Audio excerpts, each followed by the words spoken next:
fired up and saying let's Right. go. It's more that the cultural shift of after task is completed, you're saying let's go, when really you've went and you've gone there and there's nowhere left to go. I don't Yeah, know how you- that started. You've achieved. Just yell, "We just went." We you know what I went. mean? We went. We You said know what, we'd Bob? go and we did. We've gone. The most famous athlete that yelled "Let's fucking go" is Tom Brady. And it's so weird to me. I'm like, Yeah. you're Tom Brady. You should be pulling the culture, not Right. following the culture. Like you just stole that phrase from some guy who plays weekend kickball in Austin. You know what I mean? Yeah. Speaking of our wall, we wanted to play a couple things up now. And this is one of the few twofers. And I mean, may stand alone at the top in witty comedy. I mean, both these things made me laugh and laugh hard. And he does everything there is to do in comedy. He can write, he can act, his stand-up is amazing, and he makes the best bread of all time. The one person who really tried to put Chris Stanley in his place as a bread maker, Tom Papa. Ron, it's Tom Papa. What's going on? Oh man, I just heard today that you have to go do all this stuff. I'm so behind. This is what happens when you go to LA. I just want to wish you well and apologize for all those pro-cancer benefits I did at the time. I thought they'd be funny. You know, everybody goes anti, I go pro, and did all those events and raised a lot of money, and now I'm starting to regret it. I hope you're doing okay, buddy. I really am. You mean the world to me. You're just so talented and so funny, and this is only 60 seconds, so I think I'm going to have to leave a bunch of these because I love you, and I hope you're doing well, and get through all of this nonsense, and again, I apologize for all those benefits. I'll have to leave more later. Love you, buddy. Brilliant. That's so funny. Brilliant. So And good. I only hope someone takes that out of context. Please. You know what I mean? One day. I can Yeah. leak it. We just see a TMZ thing that comedian Tom Papa is a cancer fascist. And, so that would have won already. That would have won. Yeah. That's so good. The comedy portion. But here's his next one that he sent. Hey, it's Tom again. I mean, the thing that is important to keep in mind also is you're in a unique position where you can get those socks with the little rubbery, grabby things on the bottoms, which are really not available to the rest of us. So, in a way, it's kind of a blessing because those, sometimes they're like little cat paws, sometimes they're little doggy paws, but either way, the universe is saying that you deserve those, and that's a pretty nice thing. You always got to look for the positive, and I mean, I don't have those socks right now, and I'm really upset. I'm running out of time. I'm going to have to leave another message. Tom, just keep leaving these, please. Yes, he's the funniest. And by the way, when I got the port, they want you to change out of your street clothes, and then you have a little locker that because I guess they're worried that deep inside the hospital, somebody is going to steal pants, right? So I had to have my little locker. So they gave me 2 gowns, one for the back, one for the front, and then I got this little bag with those socks in it, but I looked down at it and I thought it was a mask. So I just put on 1 gown and and didn't put on the socks, and I was coming back, and the nurse started yelling at me that I need to put on those socks, the cat paw socks. Yes, you need them.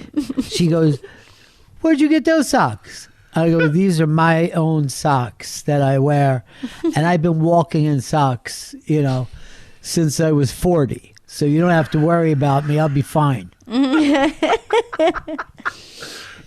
You have to have those socks the entire time you're in the hospital in case you get out of bed.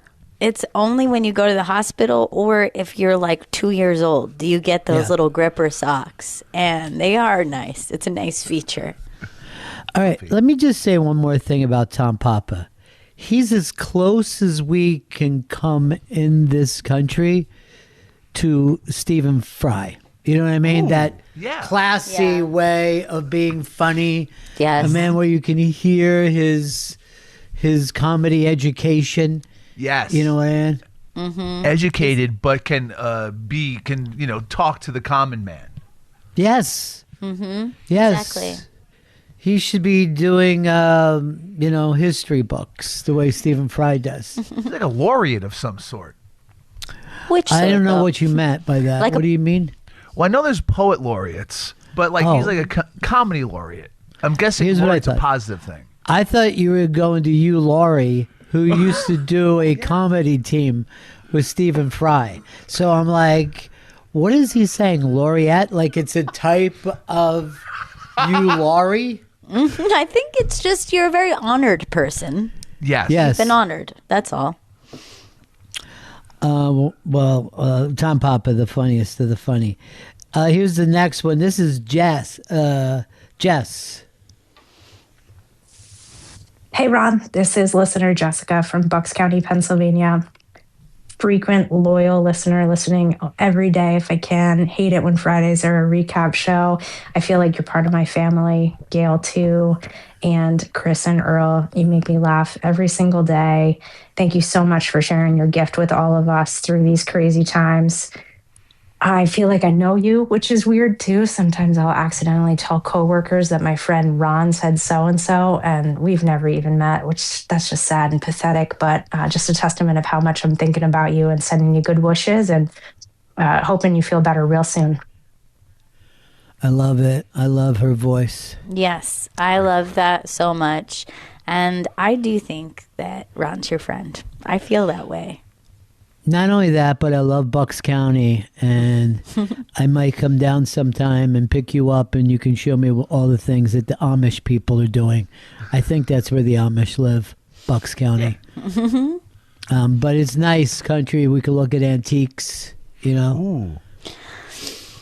I think that there's like a lot of talk about like, parasocial relationships, and it's being like kind of talked about like, isn't that weird? Or it's like a weird modern kind of advancement that we have these things. But I think that they are good. I think that they're good for us, and it's okay. Well, I know this. I think both Hall and Oates are from Bucks County. Earl, I need you to look that up. You should have already been on it in a heartbeat. But, there's places that people just like to drive. You know what I mean? Like, let's drive out through Bucks County. It's beautiful. Yeah. All right. This is Jeff. Hey, Ronnie, this is Jeff in Massachusetts, and I wanted to send all of my best to you as you work through this thing, man. I found you over 20 years ago on XM after O&A. I've never stopped since. You have exposed me to so much culture in sports and art and so much cool in the world that it never would have came across my radar if I wasn't part of this show. And to think and see it evolve from when I first started listening that I didn't know what was up or down or real to now such a family show, and you share so much, I can't thank you enough. My favorite 10 minutes of every year is right before you kick it into the Pretenders, and the way that you thank your family and the people and show such gratitude. You have literally changed the way I think and operate every single day. And thank you so much for sharing this with the audience so we can continue the ride, because it is such a great ride, and I will keep showing up every day as long as you do. Thank you, Ronnie B. Good luck, buddy. All right. I love that. No one gives me credit. No one gives me credit like the. Oh, Gail's crying.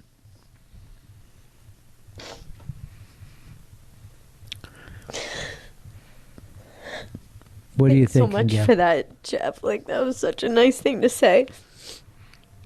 Are you hoping that I make it to the Pretenders this year? I know you will. I'm not even hoping. I know you will. Oh, that's really sweet, though. But yeah, no one gives me credit for books. You know what I mean? That's the thing. True. I try to bring this stuff over years. No one listens. Deb's crying. Earl, are you crying? Yes. Hold on. Now I'm not crying. That healed me. Thank you, Earl. Yes. Yeah. I have an update. Hall notes are from Montgomery County. One county over my God. from Thank Bucks. you. People are afraid to correct me. And Earl really was, but he was also really in the same emotional state I was. I found my strength thanks to you, Ron. Thank you. He Earl's in the emotional state of just saying one word as blandly as he can.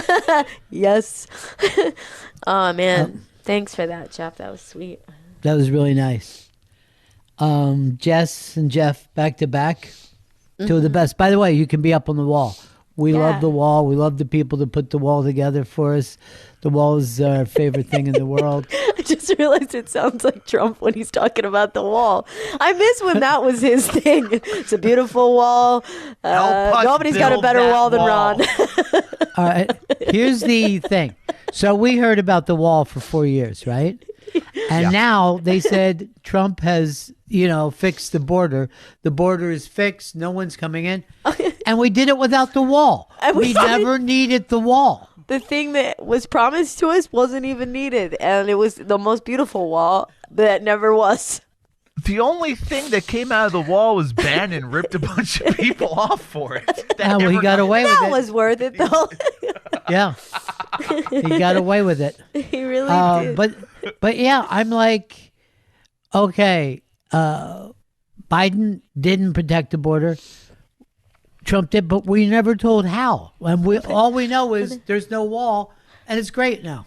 Everything is fine. And also, like, the amount of people, like, you remember those kind of early polls of, like, people like, what's most important to you? And, like, so many were just like, wall. It was number one. Like, just wall is all I've ever wanted. And then, like, you guys didn't get it. But I guess it's fine. Gail, this has me crying now. This is the thing. Yeah. I guess the wall was the friends we made along the way. Yeah. When you think about it. We're our own wall. Yes. You know what I mean? We were walling ourselves off from ourselves. Yes. So, Jeff, thank you for that call. Jess, thank you for your call, too. And Tom Papa, he did 2 walls. It's both so good. Just flat out killers. Just Double the best. But this is pretty exciting. I'm glad. This is Wanda. Wanda? Hey, this is Wanda Sykes. Ron, I just want to send you some love, let you know that I'm thinking about you. I'm sending up some prayers for you. I'm not going to be long-winded like that Joe DeRosa. Good grief, he's taking up all your time. I mean, come on, you're a busy man. You have things to do, like kick cancer's ass. And I know you can do it, man. All right. Love you. And, hey, go Birds. Yeah. Go Birds. Wanda! Oh, my God. Go Birds. I love Wanda's voice so much. That was so comforting to me. It's not just her voice, which is the perfect tone.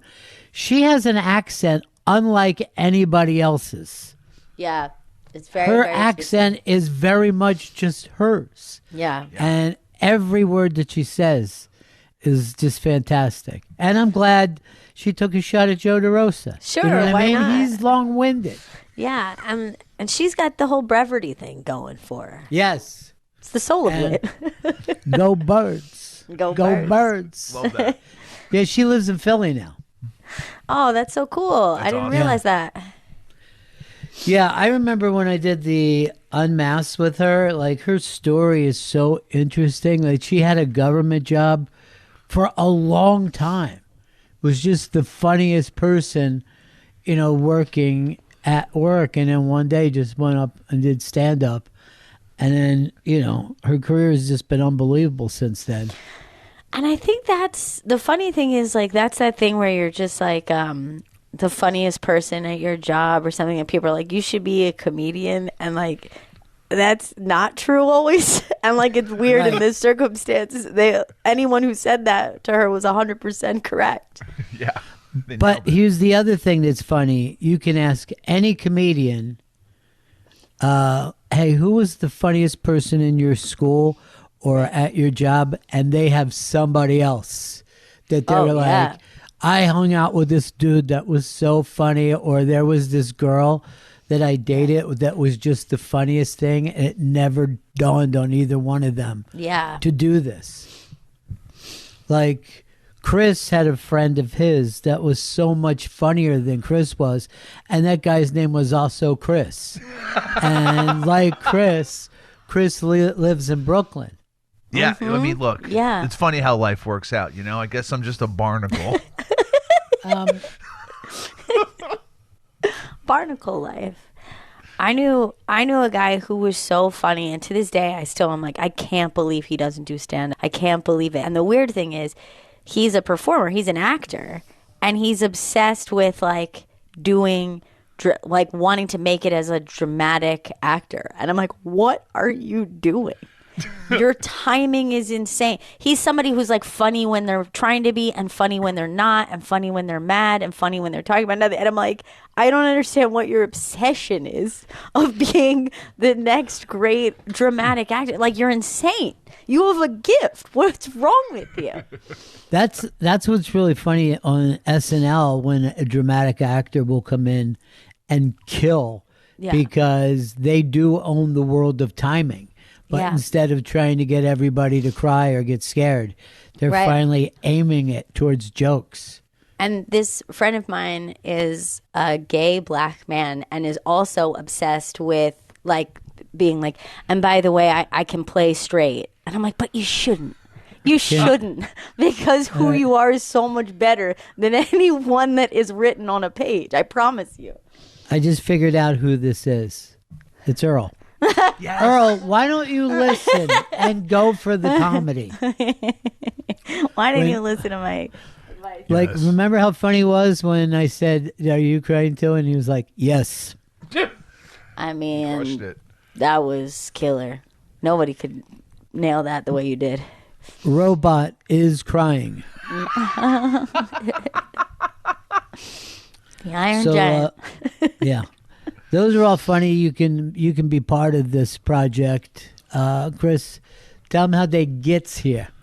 Go to SiriusXM.com/Bennington Wall to see everyone's messages. And at the bottom of that page, you can click a link to leave your own voice message at SiriusXM.com/Bennington Wall.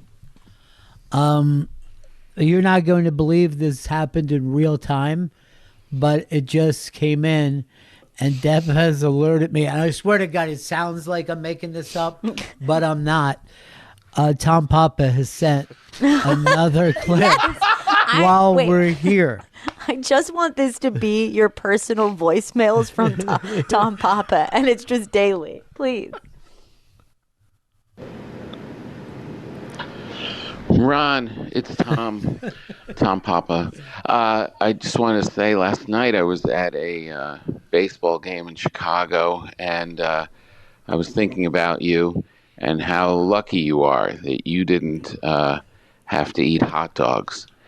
You had no hot dogs, and I did. And as I was in pain on the train on my way back, I was like, I don't know what they're doing, Ron. I don't know what kind of special sauce they're giving them, but I bet it could kill hot dogs. I bet it could completely wipe out whatever hot dog you ate at any point in your life. So, again, another blessing. Another blessing. I hope you're doing great.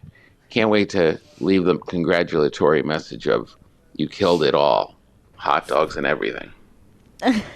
God, he's great. This is so good. I want another name for the Bennington Wall is just Deep Thoughts with Tom Papa. Just the fact that he's like, I'm glad Ron doesn't have to eat this many hot dogs. Bad ballpark hot dogs. So funny. Tom Papa is the best. The best. All right. It is, what is today? Is today? It's Thirsty Thursday. God. No wonder. I don't even know where I am most days. Don't even know where I'm going most days. But coming up a little later on, we do have something kind of fun, Gail. Yeah, in just a little bit, we're going to have on Dr. Mark Pachapin. He's a doctor at NYU Langone, a director there. You can hear him on Doctor Radio on Sirius XM. But he also has this really incredible TED Talk out. And Ron and I had the privilege of getting to talk to him in person last week. And it was just like a really wonderful conversation, a personal conversation that we had with him and Ron. And it was kind of like this really beautiful shift for us in our headspace about this whole process we're going through and kind of where we should be mentally. Yeah, he was just talking to him was the first time that we felt like, okay, this can make some kind of sense. You know what I mean? And a big part of his TED Talk is about what my biggest concern was the people around me who are sharing this. And that's just, my family and my radio show family, and then also the listeners, because you hear people who are like, I've listened to you for 20 years or longer, and this is like also a thing that we all go through in life. You know what I mean? Sure. We all go through in life, and I will tell you right now, when people like Prince and I are the same age, and Prince died 10 years ago. You know what I mean? And that still freaks me out to this day. Yeah. Like, I'm not even making this up. I've woken up before going, I cannot believe Prince is dead. Yeah. You know what I mean? Let alone dead for a decade. Tom Petty's been gone for a decade. Again, that person that, like, what you hear from certain callers is, I'm connected to you, but I've never met you. Bowie's last album, I couldn't listen to because I was so affected. And he put out that album, and it was while he had cancer and while he was dying. And I'm like, I can't listen to it. Yeah. And I'm going to listen to it now. Yeah. This is what I've been saving it for. So I get it. I get the stuff that you're saying. Now, here's the thing. When we talked to Mark, Dr. Pachapin, he immediately put it in our heads where we can be with this. And I mean, in seconds, we just went, yeah, okay, this makes sense. And he gets that it's a family disease. He gets that it's overwhelming. And just some simple ideas that he have that can make you go, okay, this is the way I want to go through this, Yeah. One of the ways is having Tom Papa. Yes, You know what I mean? truly. Yeah, yeah. Have somebody to say something so ridiculous and antisocial to somebody that is, dealing with this, just to make it so damn funny. Yeah. I got a little clip that was sent to me from Tom and Tom Segura, and it made me laugh. And then I wrote back to him. I thought I would have heard from Bert by now, since I was his childhood shock jock. Because anytime that I talk to Bert, I end up having to talk to Let the Puppies Breathe and just make up stories about how much fun I was having at the time. Pulp Fiction. And I wrote back, and so at the time, I thought I would have heard from Bert. And then Tom wrote back, well, Bert would say, let me tell you about what I've been going through. My toenails are turning on me. My blood pressure is concerning. I have joint aches. Be nice if you need to reach out to me, because I'm going through so much. Which is why, again, funny people help so much. Yeah. They really do. But please check out this TED Talk.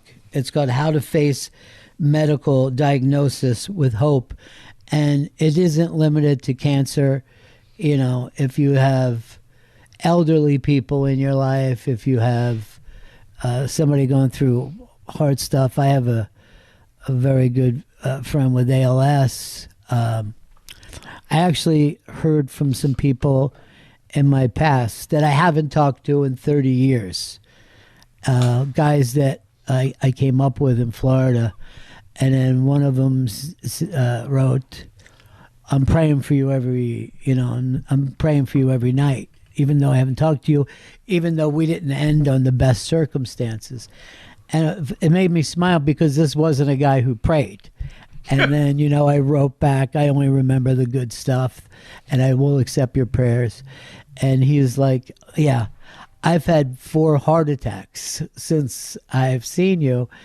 And our a good friend that was the 3 of us were running around together. He has Alzheimer's and he's in late stages. And, it's way too early to get Alzheimer's. Yeah. But this thing that we're talking about is there's nothing unique going on with me right now. There's nothing unique with Gail being in this position and her brother and her mom. And there's nothing unique about my friends going through this. We all go through this. Yeah. Life can be very hard, And if you can just find something that just eases a little bit, it's a great place to be. And we had this person who is part of Dr. Radio, and Jim McClure was like, call these people from Dr. Radio. They've got somebody. And they put us together with him. And I mean, we were offhanded, I think, when we thought we'd go to him. Gail was going to read off some numbers to him and stuff. And he just blew us away. Yeah. Well, I mean, it was really incredible because the way he could kind of seamlessly shift between those two parts of his brain, too, is, he absolutely could answer any medical questions I had, and he could listen to, okay, I understand, you've told me the mutation, and then he would ask about this and that, and then he would switch back into asking us a question about where we are mentally, emotionally right now in this position, and then empathize too. Not always just give advice, but just saying, this is a hard place to be where you're at right now. And recognizing that. And I think it also showed me a little bit of what's possible of the people that you could work with. I think that my expectation is just we're going to find a doctor or a treatment plan. We're going to have to deal with a type of person who doesn't think the way that maybe we think. And that's not necessarily true. It's great to be able to find somebody who you can connect. And no matter where we go from here, knowing that we have Dr. Mark Pachapin as someone that we can reach out to is just so comforting to me right now. Yeah. He's not going to be our full-time doctor. He's going to just be somebody that we can check in with, which is unbelievable. Yeah, it's awesome. Matter of fact, I had to get back to him because, look, here's where the port is. See how it's under my skin? Yeah. And now it looks like I have a little breast there. You know what I mean? Like one of those people who just gets a separate nipple. Kind of hot. Thank you, Chris. Wow. Okay, I Chris. need to hear that more. That's helpful. Yeah, because I still want to have pretty breasts. Right, of course. In fetishize me, please. Yes, please do. There's nothing wrong with that. Yeah. Oh my gosh, no. If someone is fetishizing you in some way, just feel honored. You know what I mean? Just go like, I do have a little something about me that's unique. I do. I really do. And that's the other thing is like, none of us want to talk about this all the time. You know what I mean? We still want to talk about all the same dumb stuff that brought us all together right now. And it's a very weird thing that this is kind of the thing that you have to focus on. Because obviously I never focused on health once in my entire life. You know what I mean? Not even once. And now, like, I'm constantly having people check my blood pressure. And they go, what is your normal blood pressure? I go, I have zero idea. This is the first time I found out that blood pressure, you figure it out in your arm with some kind of a pumpy thing. I didn't know my blood type. I didn't know any of this. So we're in it. We're all in it together. Coming up a little later, we want you to hear our new friend and check out his TED Talk, How to Face Medical Diagnosis. But that's not all we're going to do. That's not the only thing we're going to do. Like, Gail, what's on your mind right now? So this new froyo place just opened up in the city. It's called Mika. And it was one of those things where all the influencers, food influencers, started to write about it. There was all this hype leading up to it, lines down the street. And I was like, why am I immediately falling for this?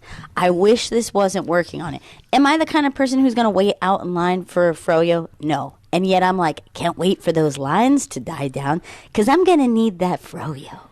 It works on me, and I wish it didn't. Well, I did go to the Mika Froyo, and your girl had to get herself the butterscotch strawberry. And look at this. Look at that cream. Oh, my God. The spoon stands up right in this Froyo. It's a frozen yogurt. They've been around forever. There's a million places in the city that you don't have to stand in line for. I know, but this one is from Greece, and they use imported Greek yogurt, and all the toppings look really good, and it looks pretty in there. And I feel like I need to go. Everybody feels like they need to go. That's why there's a line. And it's because we're constantly being hypnotized. And you act like they're the food influencers. There's just one influencer, and that's who's ever paying all these fucking monkeys to sit at their typewriters and slap out the same goddamn Romeo and Juliet. Hey, guys. So we're in the line for Mika, and I just want to say I'm so excited. You know what? When I was younger, people would stand in line for Led Zeppelin tickets. You know what I mean? I stood in line. I stood in line to join the military once the Japanese had bombed Pearl Harbor. Yeah. Hey guys, look, I'm standing here ready to sign up to go overseas. You have to sign up for the Marines. Oh my God. I am so mad because it was the Japanese that attacked us, but for some reason I'm on my way to Italy right now. And your girl's got to get some of that Italian pizza. Love me some Italian pizza. Oh, look, I've sent this out to Chris. There's a woman that I'm stuck watching because I hate watch her. And that's a woman, I'm going to guess she's mid to late 30s. And she's saying that she's listening to these songs for the first time. But they're the most famous songs of the last 40 years. And she puts the thing on, and immediately her head turns sideways, like, what is this? And then she starts to bop. And I'm like, you're doing the same thing every fucking song. I want to fight you. You're lying. Also, I'm just like, the way this started was like Imagine now a Gen Z black teenager listening to the Sex Pistols for the first time and being like, oh, I'd never been exposed to this. Not just like, you have no excuse at your age to not know this music. And if you didn't, I don't care that you didn't. Like, it has nothing to do with me, lady. Last week, I guess last weekend, there was a thing trending, who is Madonna? Because the Z kids had no idea she came out and sang with somebody. Sabrina Carpenter. All right, so she comes out and sings. And by the way, she kills. Everybody's happy. Everybody's loving it. But the younger people, and I'm like, this is the first generation, right? For all the crying that the Gen Xers did, every one of those fucking kids knew rock and roll. Every Gen Xer that was listening to Nirvana was going, this is our Rolling Stones. He sounds like John Lennon. Every band they knew and had no problem going back and forth between the decades. Millennials, same thing. Same. And it was a same personality exact trait. thing. And now suddenly we're in this new generation of college kids. And I'm going to say something else. They also don't know where Italy is on the map. And they'll call a lot of like states the city name. Like, here's the other thing too. So millennials, it was like a personality trait. Like, it was like, you should know the music of the 50s, 60s, 70s, 80s, 90s, and today. Like, that was a part of millennial culture. And the idea was, oh my gosh, this next generation is going to grow up with even more access to information, and they're going to be more knowledgeable than millennials were. And in fact, they're less, because everything is so curated and algorithm based that you only get what you already like. And so they actually have less understanding of movies, music, culture, like cultural touchstones and history than millennials and Gen Xers did. All right, here's something really weird. So what you're describing is what people call the end of the monoculture, where we all, as Americans, shared a culture. Yep. Even if you were like a grandma in 64, you would be able to say, I don't like the Beatles. I think they look like girls. But you knew who the Beatles were. Right, exactly. So the last big monoculture moment where they thought, 40 million people are watching this, and it is from culture. You know what I mean? It's not like a news thing. Right. Guess what it was. See if you can guess what that last great moment was. I feel like it would be like Justin Timberlake's Super Bowl nipple would have been a moment that everybody knew, young and old. Chris, what do you have? I went the Friends series finale. I think that was fucking huge. So I'm going that. They say it was a selfie that Bradley Cooper took with Ellen and everybody at the Oscars. Oh, that's right. 40 million people were watching that Oscars, which is gigantic numbers now. Right. This was only like, 2014? Yeah. Or something? Yeah. Uh-huh. And then, everybody immediately saw it on their social media. Right. Went out. It was like the biggest tweet of all time at that time. Right. But that was a point where we were all together. Right. And people were both watching live still and participating in social media, and your social media algorithm wasn't curated to you. It was for everyone. Yes. So it was even let's say if you were only a fan of one or two or three of those celebrities, this would have been of interest to you as opposed to knowing all of them. And then you would have learned who the other people were. Interesting. Yeah, it's fascinating that it was that short of a time ago. Yes. That it feels like, oh, didn't she order pizza? Like everybody kind of can remember that. Yeah. And yet it was really another generation. ago. You know what I mean? It was Right. another place in time where people acted like that. And all those people are still around now. You know what I mean? It's like Brad Pitt and, everybody who's in that picture, you still kind of know. But all this stuff has changed. It has a changed feeling. And I feel like all of us, because we talk about this, all of us on this show, we talk about these kind of things every day.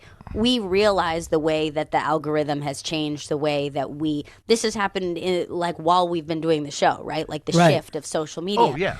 So much so that like Chris knows that he's getting conspiracy stuff and he isn't thinking everybody is getting it.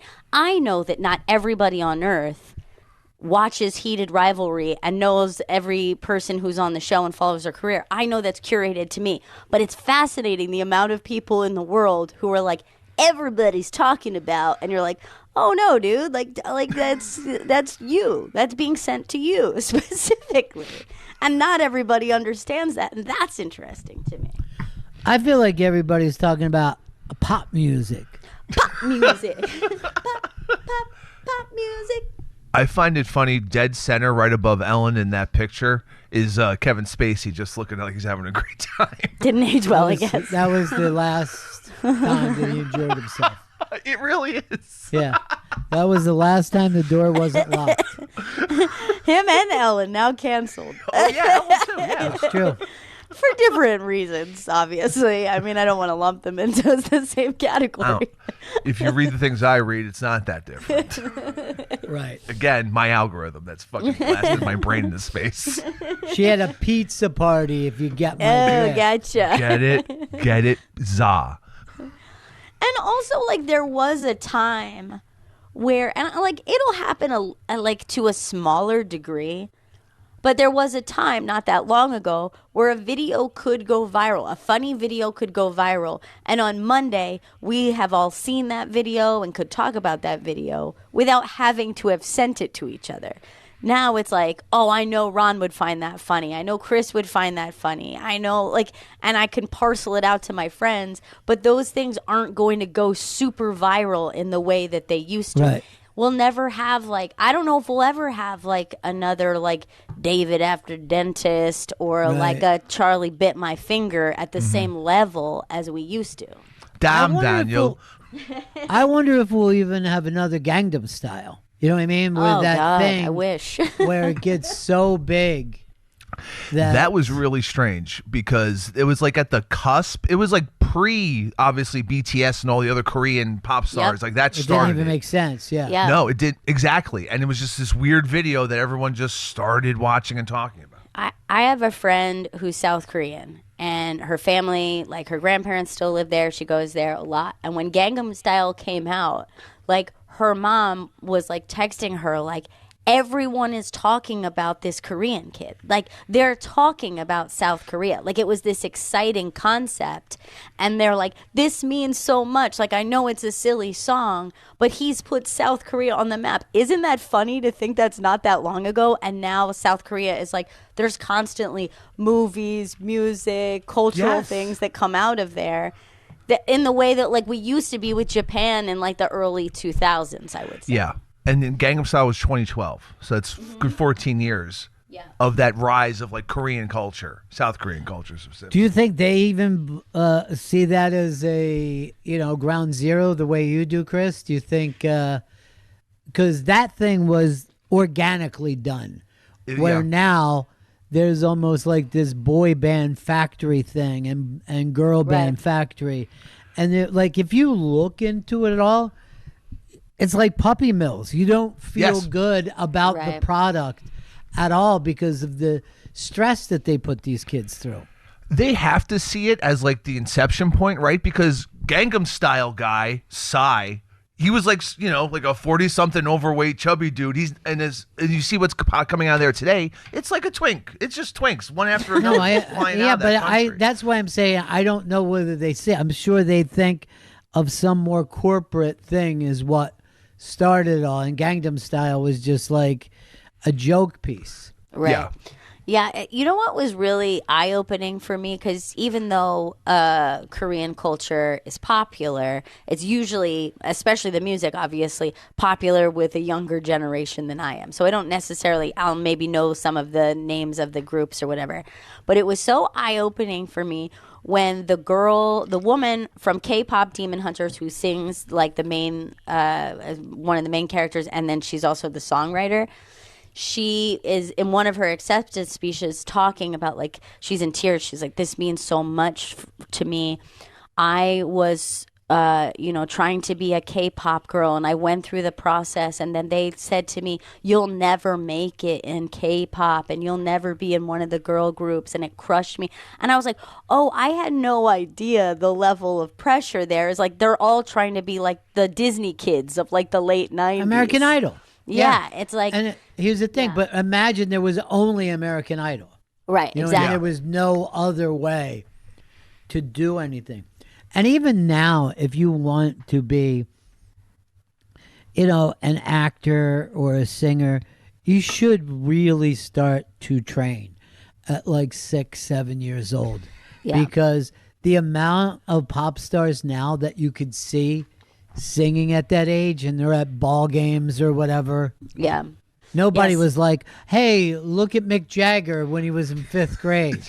You know? Anyway, none of that really matters. Coming up a little later on in the show, we're going to have a guest on who we met, and he put together a TED Talk going to how to face medical diagnosis with hope. And it turns out this is the guy that we were kind of looking for without knowing who we were looking for. Dr. Mark Pachapin is going to join us. He's the director of New York Langone Division of Gastroenterology, and he is he's a very unique type of doctor, and I feel like he's this really great combination of somebody who is both knowledgeable and empathetic, thinks about a patient as a whole person, their physical state, their mental state, even to a degree like their spiritual state. And it's really remarkable to find somebody like that, and I feel like he should be a guiding light for doctors like that. He's also, you can hear him on Dr. Radio, and check out this TED Talk, How to Face Medical Diagnosis with Hope. And he's talking about all kinds of things, not just cancer, but, anything that you have to look into that changes just not your life, but also your entire family's life. And all of us have been through this many times.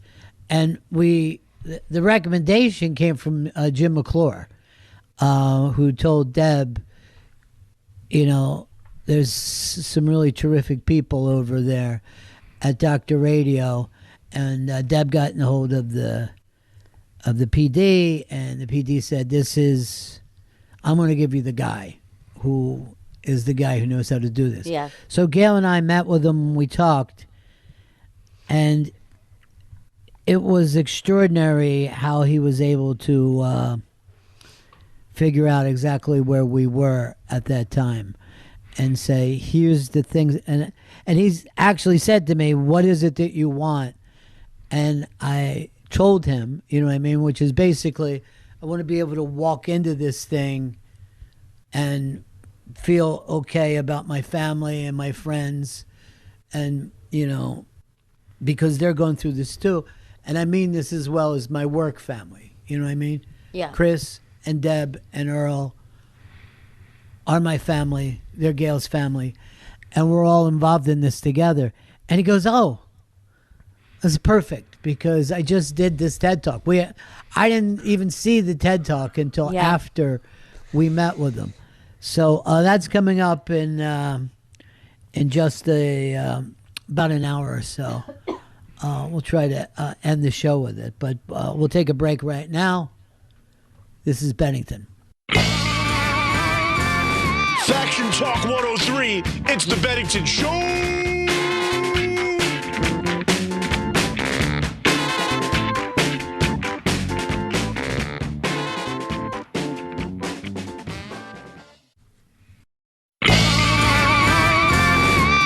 Action Talk 103. It's the Bennington Show.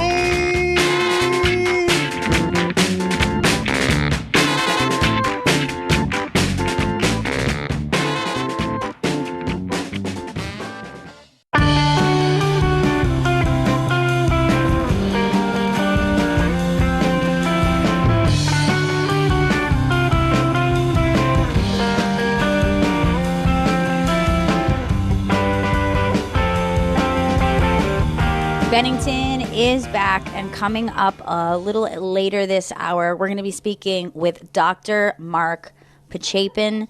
He is a doctor you can listen to on Dr. Radio Channel 110, but he also has this really incredible TED Talk out now called How to Face Medical Diagnosis with Hope. Yeah, when Gail and I met him, we immediately liked him very much, and were looking forward to having him in our corner. It was a very nice surprise to meet somebody like this along the way.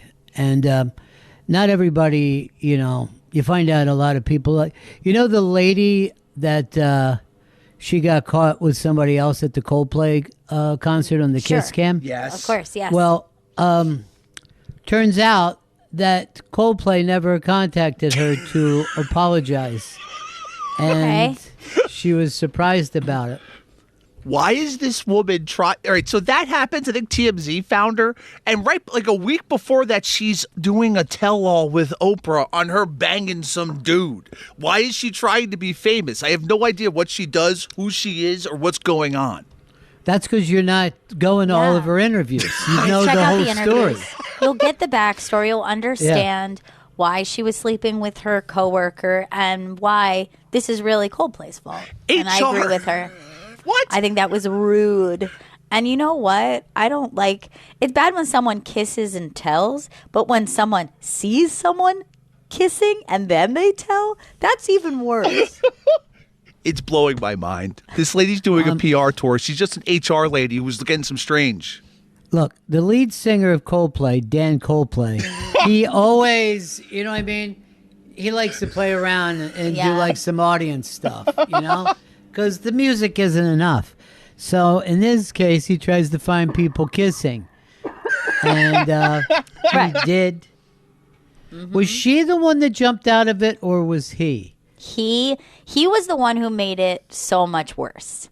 So I feel like if you watch her body language, you might pick up that they maybe weren't comfortable with the moment. But he ducked down, was hiding, was so weird that it became apparent to an entire audience that these were two people cheating. Now, none of us would have known.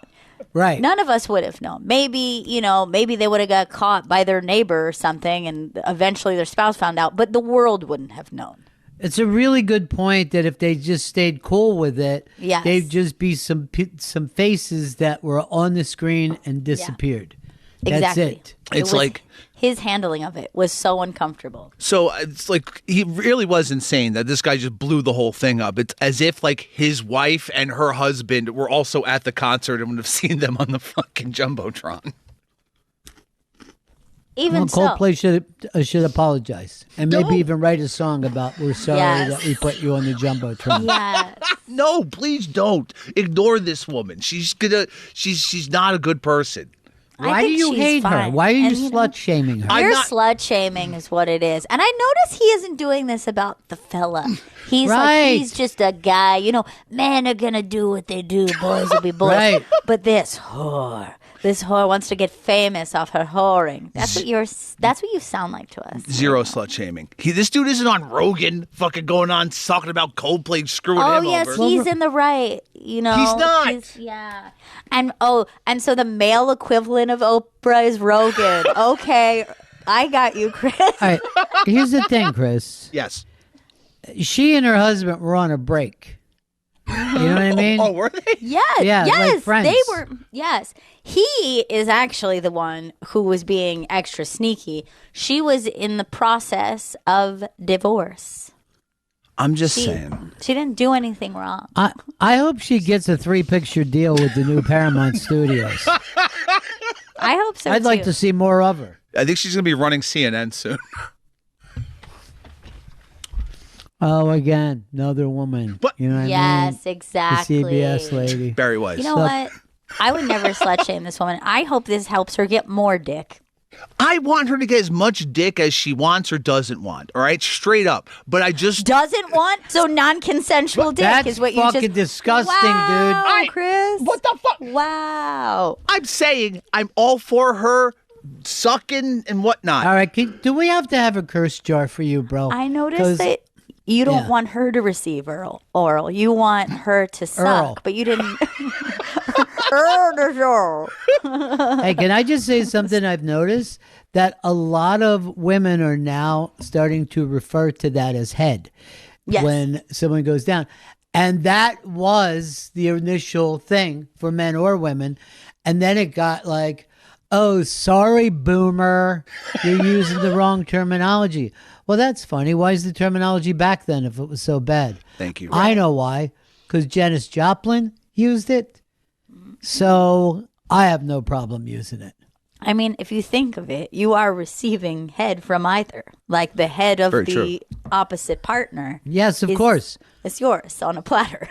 But then people were like calling it face. They were calling it chin. Yeah. No. One person even called it a banana split, which I don't even understand. But Earl, who would be the African American Janis Joplin?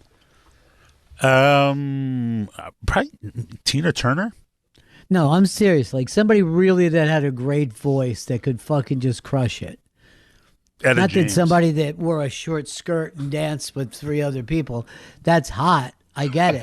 But who stayed true to themselves? Who would you say, oh, that person, they're original and they stayed there. They didn't sell out.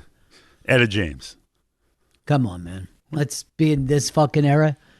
You know what I mean? Like, if we wanted to bring up the cotton gin as the best, invention of all time, I guess up we there, could but do it's- it. But who's going to relate? Love cotton. The touch, the feel of cotton. Who was that impression of? Anybody? Gilbert? No. Dead comedian. God damn it. Why do we forget the dead so easily? It was Gilbert. We loved them. We loved them. Worked with them. Yeah. Yes. Kevin Meaney. That's it.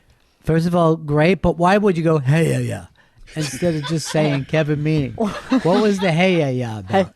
Hey, yeah. Hey, I got a Hey. Hey, this just occurred to me. Macy Gray, Black Janis Joplin. can I tell you something? I love that answer. Thank It's you. a really good answer. I And love actually, that I'm answer. impressed with it. Thank you. Yeah. I'm very impressed with Bouncing it. back from that whole misogyny thing earlier. Why would you even remind me? Because now you're back Can in I the tell you pit. something? Yes. And I think Gail's going to back me up 100% here. When I tried to turn my kids on to Macy Gray, they literally laughed at me. No, And you now are they- getting this so wrong. That Okay, was the what pit. happened was I was trying to sing this. I still remember it like it's yesterday, and you took it so personally. I was trying to sing like Macy Gray because I liked the album so much. I had the album. Yes, Here's I what- did. Where Oh are my you saying God. it took place? In Nueva York, in our apartment. It did not. It took place driving into Crystal Beach, where I said, I love this song. Both my children laughed at me, and I said, I will drive into a tree right now No, until you this- take that laugh away from Macy This is Gray. wrong. What happened was I was trying to sing like her, and then you thought I was mocking her, but I legitimately thought I sounded good. And then you're like, you're mocking Macy Gray, and I like her. Okay. And I'm like, I like her too. I'm just trying really hard Let's- to sound like her. Let's see. Let's go to Judge Stanley. Judge, you've heard both of us. Oh, Yes. this is not an What are you- impartial what are you judge. saying? Absolutely This is not. ridiculous. Yes, I want Earl Douglas to be the judge. Okay, so Throw this is like Stanley out of court That's for his insane. favoritism. Absolutely. I've been to You're court a in number contempt. of times. all right. I don't know what What that do you means. got, Earl? I'm siding with Team Ron here because he's Oh, good. God, the sexism rears its ugly head again on the You know Bennington what? Show. It's not always sexism. No. You know what I mean? Sometimes it's just truth. And the way Earl is. Sometimes is it's both, actually. Yeah. Guess you're I not. don't even know if sexism exists. It I do does. know this. The worst of all that is ageism. It is. Second weight. And what I I also think- called diseasism, where people that maybe have a terrible disease aren't respected That's for their okay. musical choices. Here's and like this is and I'm very impartial. I think sexism is number 1. Number 2, heightism. Number 3, bisexual erasure. Interesting. Interesting. Your list. Earl said he has a World Cup question today. Oh, hello. Yes. Has the World Cup become bigger than the Olympics? Is it? I'm being dead serious. I know you are. I know you are. I know, But it's just but like, it's this type of thing But a what do you child would mean? ask. yeah, and also like, do you mean bigger by money? Then there's an answer, right? Like we know what both of them are worth, or like the kind of money they draw. We know what kind of I don't know, like whoever the advertisers are. You could well- probably figure that out. Earl, I'm going to tell you something right now. I don't judge a man's worth by the size of his wallet. That's Martin Sheen in Wall Street, Love it. who really was trying everything to teach Charlie about life, and he had no time for him. God, no. He was an airplane mechanic. Why do you care, Earl?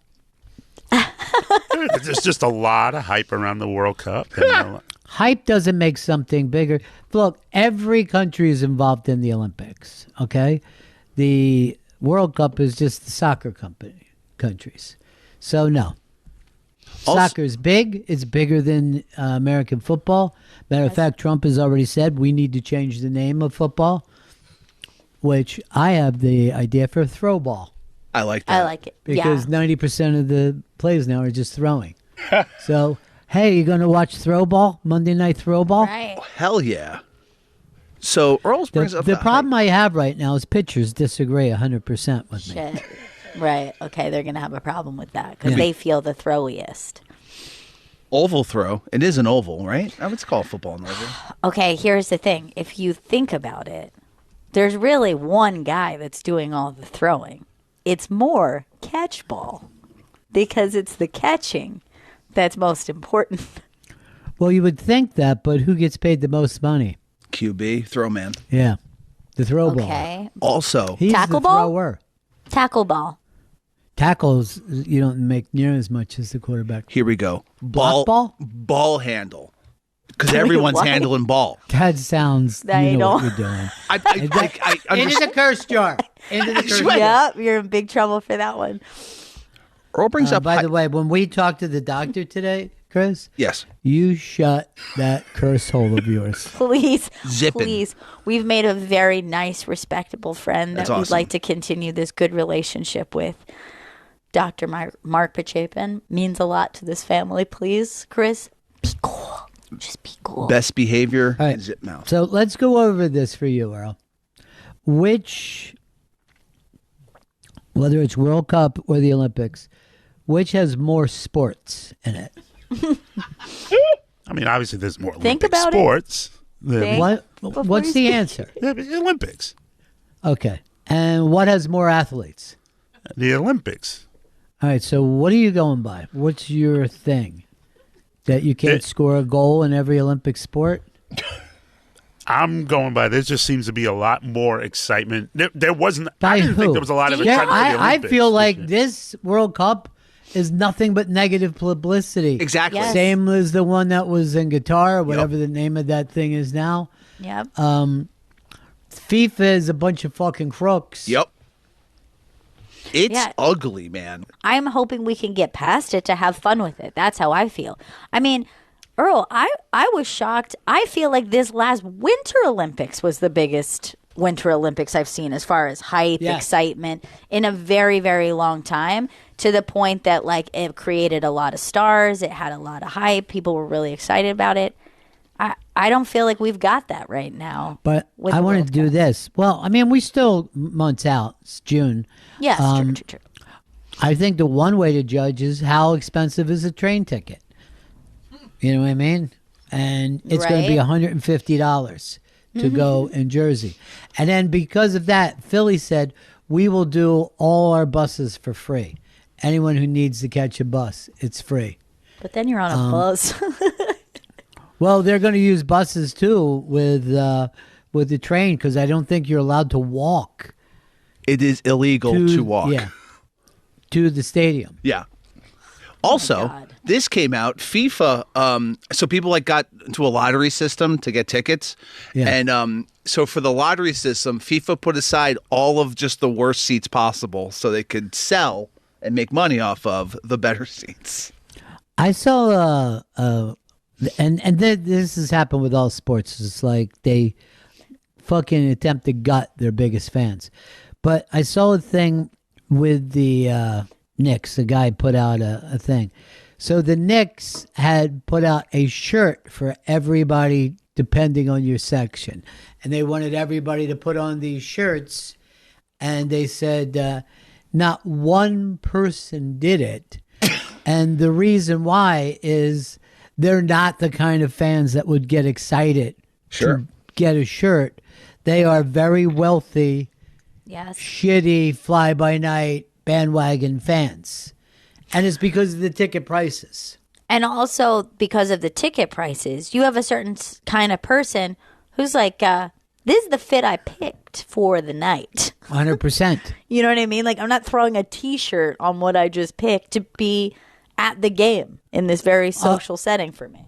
I'll say for myself, I wouldn't put the shirt on because I don't like being told how to fucking cheer. It annoys me. You know what I mean? And that's also... There's an obsession with the shirts, I feel. The shirts, where I feel like an accessory. Hey, everyone gets a hat. Everyone get, soccer, Earl's favorite. They'll give you a nice scarf. I mean, these are something, an accessory is not the same commitment as pull this on over your body and is this the right size? And how does your gut look in the random size we just handed you?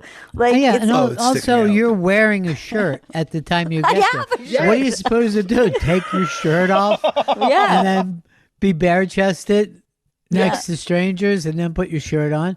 I remember at baseball games, everybody would take their shirt off in the summer. You know what I mean?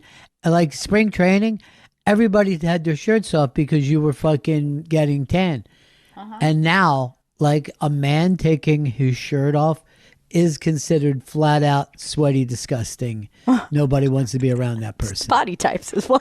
You just fucking blasted the memory back into my head because me and my dad were going to a day game, a Yankee game. And he was shirtless, and I remember having shorts on, and I'm a little pale fat boy, and my legs were just burning. And he had Ronnie his skin like yours. The man just fucking tanned, and I was just like, he should have fucking suntan lotion for me. I got some bad news for you, Chris, as well as anybody who's a fan of my skin. I am not permitted to go into the sun this summer because of the poison that will be in my body. So this is going to be a summer with no tan. So no. Yeah, it's your signature look. Even going out at night, you can't. The moon, they said, would do stuff to my skin. No. Oh my god! The moonlight, or a headlight from a car going by. I'll have to give you some tanner, maybe, so you can enjoy it. I've never been a person that likes the bronze. You know what I mean? I feel like it's a cheat. Yeah. Well, yeah. I don't say my own self, but I've never put on a bronzer before. I mean, I have the natural skin tone of a little piglet. Like, I need it. Let's not make this about you guys, all right? Okay, you're right. The disease. You're right. And I don't. Be. I'm sorry, Gail. Do you have your own wall? I don't. There's no wall for me as a pale person. Paleasrace.com. Damn it! That's fourth on my list, by the way. Is what people judge people for. I don't know whether you guys are familiar with the new movie coming out, Fokker in Law. And we're back to the Fokkers. I think this is the fifth or sixth of the Ben Stiller things that have come out. But there's a lot of controversy because Ariana Grande, is that her first name? What's her first name? Ariana Grande. Right. She used to be with Pete Davidson. Oh, yeah. Mm-hmm. She is not using her mousy little baby voice. Oh. She's talking like a person. age appropriate person. So people were like, what, was she faking that voice? And the answer is, of course, yes. Yes. But we faking the also voice. we've known her now since she was a young girl. And if you are interested, there are many videos of compilations of her kind of changing her voice, kind of code switching, kind of. So she went through like a mousy girl era. She went through a very just like kind of like black speak, kind of like with her inflections. There was Earl a loves Latina. that. There Earl was. always says that's the highest that you could get, the highest I respect. always remember is like one of the ones. It was like her like speaking in her little like teeny voice, and then it cuts to a different era, and she's dressed very differently, and like someone shows like, oh, look at this picture of Ariana when she was young. She was, look at me right there. Look at me. I got my juice. I'm ready to go. I'm done, honey. Like, Do you think she's like it's going really because- low? Do you think it's because they don't know who they are? You know what I mean? Because you've taken acting lessons your whole course. life. So Yeah. you just keep putting on these personas. But it's funny because, like, you know, Bowie used to put on personas and people are like, oh, he's so creative. He's so Yeah. inventive. I think that it's a combination of she's been in like, you know, a performer since she was a young girl. And then the other part is we've been watching her since she was a young girl. We all have gone through eras of our life where like, especially through youth, where like, now I dress like this. Now I hang with a different crowd. And to do that under a microscope is very difficult. Yeah, I don't know. I mean, I can't say that. I mean, I feel like everybody signed up for what they signed up for. Even if, you know, Corey Feldman, I'm sorry. I'm not here to help you get to sanity. You know what I mean? You're the one who decided to do all this stuff. But for some reason, like, we sit around and we act like these kids are victims when I think they probably had a better childhood than anybody else had. You know what I mean? Yeah. If somebody would have said to you, would you like a studio contract? I'd be like, yes. I prefer that. Yeah, I would. And I want you to see every awkward thing that happens in my life from this point on. Look, the greatest kid actor of all time was Stymie from The Little Rascals. Nobody came close to him. And he never had a problem in his life. Okay? It's beautiful. That's lucky. Now, Alfalfa, on the other hand, yeah, he struggled. But he never had Stymie's just flat out coolness. And no one ever brings this up, but he was probably the only kid actor that no one could catch, even if there was like an entire police force chasing him. Fast. Fast, but also slippery. Sure. He was able to, you know what I mean? You need both. You couldn't wrap him up. You could not wrap him up. Juking. And unfortunately, yeah, football wasn't big then, or he would have had a major career for himself. Good halfback style, you know what I mean? Gail, did you have a favorite of the Little Rascals? I like Darla. I just beautiful. I mean, it's hard not Most to. talented. Everyone Yeah. knows that. The best Yeah. singer. Chris, Spanky. I guess Pug. Oh, yeah. I Good thought- evening, Mr. Spanky. And he's wearing diamonds. And that was Darla's best singing when she sang the Love Oh, Bug yes. at Spanky's Club The love Spanky. bug will get you if you don't watch out. But remember when Stymie was that Stymie or Buckwheat that was leading the orchestra? I think it was might have been Stymie. Buckwheat. Oh, No, I okay. think because Stymie was the older ones. He was back Right. with Jackie Coogan and that whole gang when it was a little more dangerous. It looked like some of those kids could have been hurt really bad. They had them doing stunts. Earl, who was your favorite? It was Buckwheat. Buckwheat was hilarious.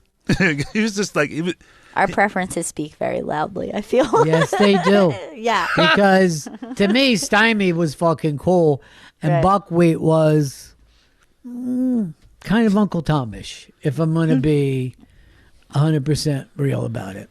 You're right. Yeah. you put Buckwheat and Porky together. It was hilarious. Oh, That well, was wait. gold. Porky is probably the best comedian out of the entire group. Wait alone. Yeah. Well, Porky wasn't overly fat like Chubsy Ubsy, you know, but he was more like a Spanky, not older Spanky where he got really huge. But, but Porky was comfortable in his own skin. You know what I mean? Yeah. If he wanted to eat a dandelion, he did it. You know what I mean? He didn't care what society's rules were. And really, Porky carried a lot of the weight in strictly the face. The bod was a fine little boy's body. Yeah, weight All right, wise. I'm going to bring you up two of the hateable ones. Froggy, Yeah. when you talk about using yeah. a fake voice, he was a piece of shit. Yeah, they're I coming for never Ariana. liked him. I mean, I feel like Froggy was the first redneck out of the whole group. That's good. You know? Yeah, true. And then Mickey, the one who grew up to be a woman killer. He was very, very cute. Oh, yeah. But, yeah. He did one of my favorite things that choked me up when I was a kid, because there was a father and son picnic planned, and then the kids looked over, and then Mickey was crying, and then he goes like this, "You guys know I ain't got a dad." And I remember just standing in front of my TV trying to fight back tears. But then, lucky enough, they got the milkman, right? Right. To go and play the part of his father. Good man. Good. And they won all the contests. And then they were called up by the other dads, and we were all nervous that they were going to have their awards taken away. But they said that they were the best. And then the milkman had so much fun that he married Mickey's mom. Oh my God! And he did get a Yeah. dad. Beautiful. Then it's perfect. He got a dad, but a dad that didn't have a job that could support the family. Wait, Just you know slinging what? milk all day. You know what? Another great Darla song I just remembered, because that was a good one. Do you remember the one that when she's singing the song that is like, I'll never say never again. Here I am in love again. Yeah. She's so cute. Like that her- voice. Her biggest was I'm in the Mood for Love. That was her biggest hit. All right, we're going to introduce you guys to somebody that has already brought a lot of comfort to Gail and I. And he's on Dr. Radio here. But also he's got a new TEDx talk that's out there. You got to see. If you have anybody in your family going through anything at all, I recommend this highly to you. That's Dr. Mark Pachapin, and the TED Talk is called How to Face Medical Diagnosis with Hope, and it's available now on YouTube. And we met him last week, and it was at a time that we had met with a doctor who wasn't completely sensitive to our going forward. Kind of gave me a thing, and then recommended to Gail and her mom that they didn't put too much into this, that they need to take care of themselves and go out to lunch more and be with their friends and not be, and we were like, whatever. You know what I mean? We didn't give a shit. But later, Gail was pretty upset and saying that she wished she would have yelled at the woman, right? Because, you go through this stuff and you do get sensitive to it. But this is a person who's very, very understanding. And I will say this, because I know a lot of people go through stuff, but I've had 3 different nurses. The doctors come in, they do what they do, and they split. But in the hospital, we were having some difficulty going on, after my operation. And this nurse named Christine, who was a weekend nurse, was just so kind and so nice to us, helping, even advocating with the other doctors. So, working, talking away. And then Ken, a nurse that we went down to learn some stuff from.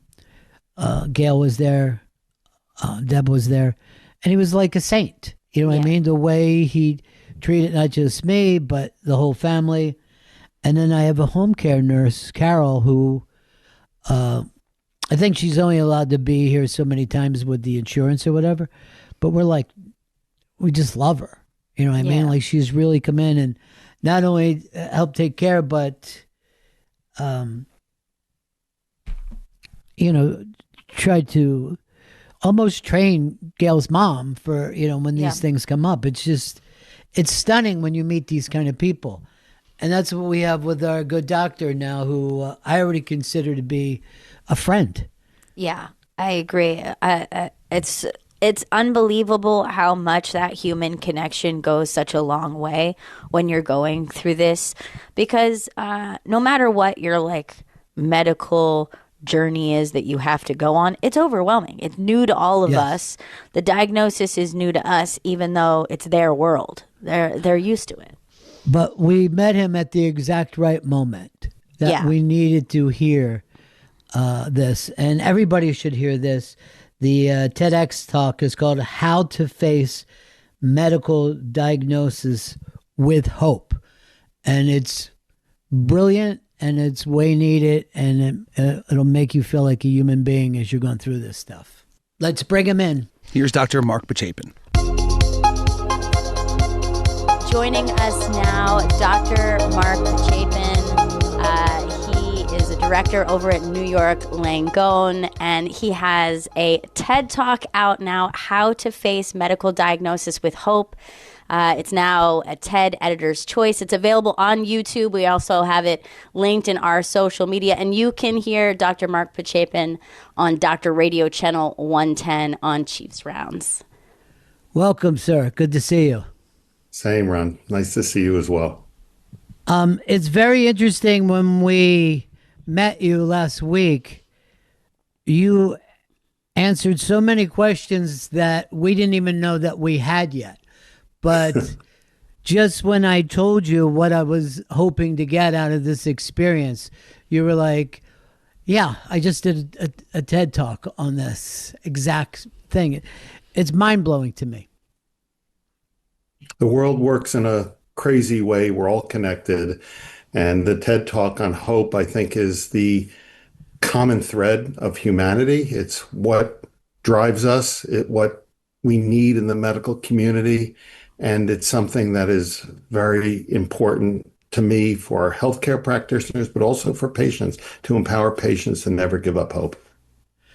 And you actually said that you bring in young doctors to listen to patients talk about what their experience has been like. Patients, they're our best teachers, and it's a relationship. It's a two-way relationship. We learn from each other.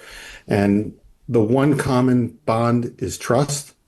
And we need to trust each other, but our young doctors need to understand that their best teachers are going to be their patients, which is why experience really allows you not only to learn, but to help pay it forward by bringing it towards the younger doctors. And in my courses, I bring patients into the classroom so the patients can not only tell about their condition, but the other component is what it means to be a patient and what are the important attributes that they're looking for in a doctor besides the knowledge. Yeah, I was so floored by our conversation, and to see it echoed again in your TED Talk was unbelievable. But you have just this really beautiful holistic approach when speaking to someone. Not only were you so knowledgeable about the questions that we had and all the specific medical answers, but you really thought very deeply about speaking to us about not only our mental state, but just almost even into a spiritual level, where you're at and how you're feeling.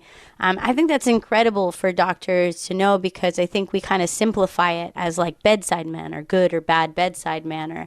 But how do you teach that kind of level of empathy and communication to doctors? Right. Well, the good news is, Gail, thank you for that, by the way. And I feel the same about the two of you. I feel like we connected on a very holistic basis. We both do radio. I'm nowhere near the type of radio personality and expertise and the following that you all have. But I see why people love you on the air, because there's something very human that you bring forward. And that's what we have to reconnect to. And to your point, Gail, we can actually teach empathy.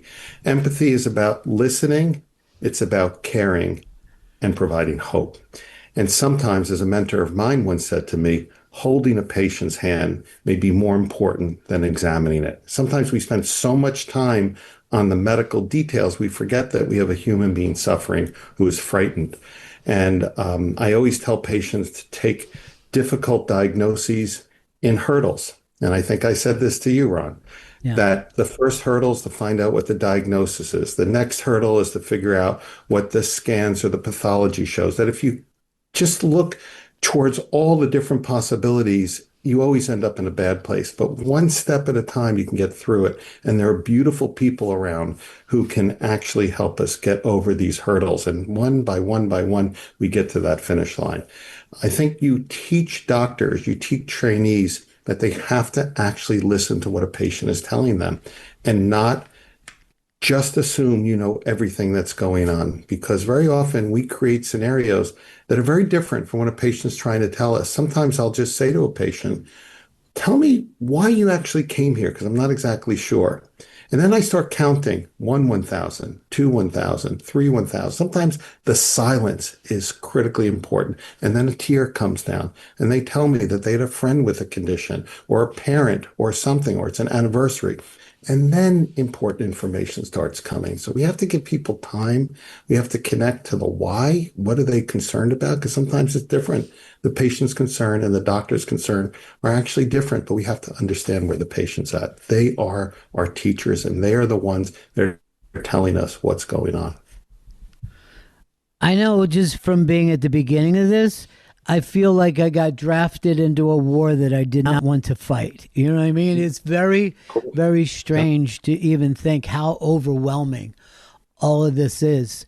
And I have already met people. Most of them have been nurses that I find like, well, this is an incredibly kind person who's going out of their way to say, meet me after work and I'll try to help you with this wound. I mean, it does keep happening over and over. And then meeting you, like some of these things were not at all what I expected my life to be. Mm-hmm. That's life. It's the unexpected. You hope for the best, but you prepare for any of the other possibilities. And medicine is the commonality of humanity. Think about it. If I go anywhere in the world and talk about colon cancer, I'm talking the same language. Doesn't matter where someone was born or what language they actually speak. The fact that we all get old, that we get medical conditions, and there's a finite time to life is everywhere. It's universal. It's the universal truth. And that's what happens. We take our health for granted and all of a sudden get blindsided by something. All of a sudden, the things that we were worried about don't matter. In fact, I start my TED Talk off the very first line. A healthy patient has 1,000 wishes. A sick person has only one. To be well. That's all you care about. And all of a sudden you're worried about all these things and then you get sick. And you're right. It is a war. It is a battle. But that's why you need people on your team. You need soldiers in the field with you. You need someone to hold your hand. And those nurses in particular, they are angels of healthcare. And there's so many wonderful, beautiful people, both in the health field, and I'm sure friends and people and all your listeners. I saw that card. It's incredible, that card. All the beautiful wishes. These are all beautiful people who want to help and send their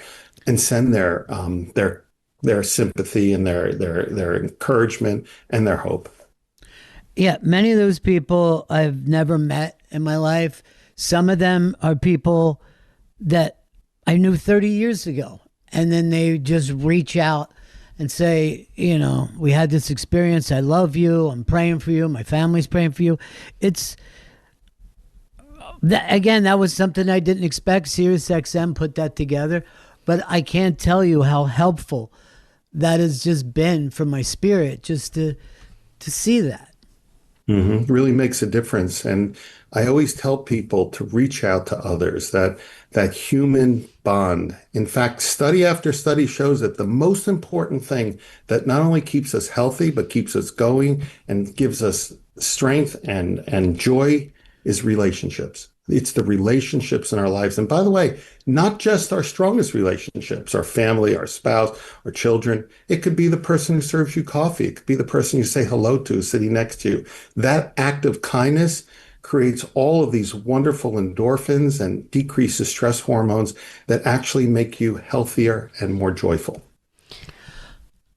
We're speaking with Dr. Mark Pachapin, and you can hear him on Doctor Radio, Channel 110. But also go and check out his TED Talk, How to Face Medical Diagnosis with Hope. It's on YouTube. We're going to link it in our social media account. And one of the things you discussed in this, which you also spoke to us about, and this really stuck with me, because I even remember having a conversation with Ron before we met you, is this kind of feeling that you wish a doctor would say to you, like, well, I've seen miracles happen. And you speak to this because what for a way a doctor can understand it is there are miracles, and they're medical miracles, and that they happen all the time. And that when, a diagnosis can seem very dark and overwhelming, the concept of buying yourself time and waiting for one of these miracles, a medical miracle to happen, it's the kind of hope that means so much to patients and patients' family. And I appreciated that so much. Well, we live in an unprecedented time of medical information. It is incredible. We are understanding the molecular basis of disease and cancer. And instead of just giving medicine that targets all different types of cancers, we're looking at specific mutations and targeting those mutations. And we're seeing not only responses, but cures. I have a very close friend who has metastatic melanoma. They're talking about cure. When years ago we're using our immune system. Our immune system kills cancer cells all the time. We're activating the immune systems to target these specific cells. In fact, we had our second look medical applicants who were accepted to NYU Langone, and I told them I'm jealous because what they're going to see in their career are the most incredible breakthroughs of not only diagnosis, but treatment and cure. And as long you can wish for a miracle, as long as you're truthful and realistic in what the hope is for, miracles happen in medicine. The next clinical trial could be the knockout punch for a disease. I've seen it, and I present that in my TED Talk with HIV. Patient who was near death, dying from AIDS, got one of the first protease inhibitors. And the next thing I know, I'm doing a screening colonoscopy on him 15 years later. It's wild. It's amazing. Amazing. Yeah. But also, and I know that this is a concern of yours as well, is what kind of care do the caregivers get? The people that are supporting me, and the way that Gail's life changed immediately, and my son's and my wife's, and the people on the show, that all of them now are focused on this. How do I make sure that they're okay and they don't burn out? Yeah, I think you discuss it. It's a conversation. When a patient has an illness, the whole family and everyone who cares about that person is sick. That's what you have to recognize. Gail has this disease. She is suffering just as you are, just in a different way. You have to talk about it. You say, look, let's discuss what this means for all of us. We need each other. And sometimes just the discussion is so important. A lot of people, particularly families, they don't want to talk about it. Don't bring it up. Don't upset him or her. That's the wrong approach. You need to discuss it. Like any family problem, once it's discussed, it feels better that it's out. Now we can address it. So the fact that you recognize that, Ron, is so important. But a lot of people don't realize what their family's going through. Yeah, it's probably my number one concern is that it doesn't change their lives too much, or, cost money that was put away for retirement, stuff like that. And also Gail's kids. Frankie is 4, and when she came over to me and just whispered, "Can I see your stitches?" And I'm like, she doesn't know everything that's going on, but she knows something is going on. Right. Mm-hmm. Kids are very intuitive. They know when we're upset. They feel it.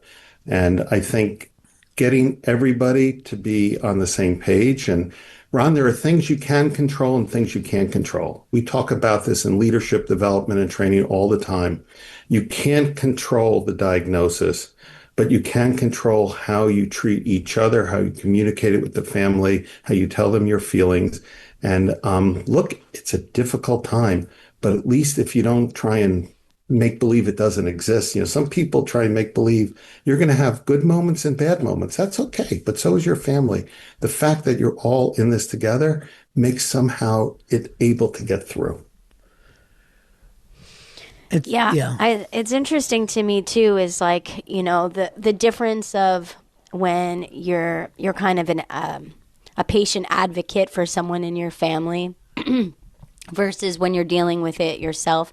I mean, for me, probably my most intimate experiences with doctors was going through pregnancy and labor and birth in a hospital twice. And I remember like leading up to it thinking like, man, I don't know if this person is the best doctor, but I just really need someone to like believe in me right now. Like I just need someone to be like, you're very brave. And like I couldn't believe how much more that meant to me. That emotional encouragement. Yeah. That's what you're talking about. And the medical profession doesn't do a great job. I understand what you're saying. It must be awful what you're going through. I've seen patients have this and they do really well, or this is something that they do to make it better. Validating a patient is critically important in healthcare. And so often it doesn't happen. You feel like you're bothering the medical team. You're intruding. No, I tell my faculty and my staff here that we choose to come to a hospital or medical center to work. Anybody else walking through that door, it's the last place in the world that they want to be. They have to come. They have no other choice. So we have to recognize there's a big difference. We're coming to work. It's another day in the office for us. And someone just got news that's changing their entire life and their outlook on their life. Well, we really appreciate you. We love meeting you, and we hope to collaborate more. There is an old saying that when the student is ready, the teacher shall appear. And you were able to do that for me, and I appreciate it very much. And I'm open to all of your philosophy and everything you have to say. And I just want to thank you, not just for me. Thank you for the opportunity. I wish, of course, the best.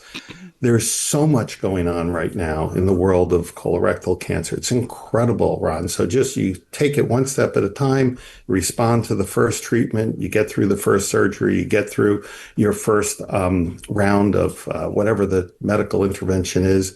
You look to see what's around the corner, but you're going to get there, Ron. And you have amazing people rooting for you, both on the air and around in your life. I see that already. And that you'll see there's a beauty that comes out of recognizing the value of what you have. We take it so for granted, the people in our lives, what we do for a profession, how you've touched so many people. That's got to energize you to get through this. And I'm right there with you. Appreciate you. Dr. Mark Pachapin, check out his TED Talk, How to Face Medical Diagnosis with Hope. It's now a TED Editor's Choice, and it's available on YouTube. Thank you so much, sir. We really appreciate you. We'll stay in touch. That was Dr. Mark Pachapin. I'm such a huge fan of the way he carries himself and his whole message that he has put together. I hope we get to do other stuff together too. I'd Me love too. to, because I just love him, and I just love his outlook, you know? Yeah. And he doesn't. He also says, you know, it doesn't mean you're going to win.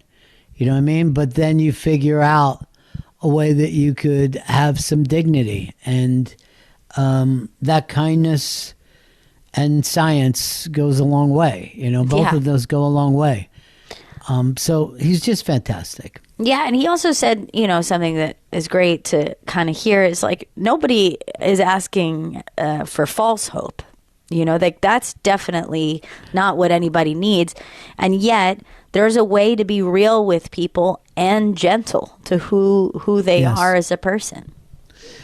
Yeah, and I know a lot of these doctors are in a lot of pressure. They're going from one thing to the next. But, you know, the fact that he recognizes that patients are struggling and he wants to treat them better, and then also teach the way that that's done. All right. Thanks so much. We will be back here on Monday. Monday. So stay safe and stay cool, and we'll see you then.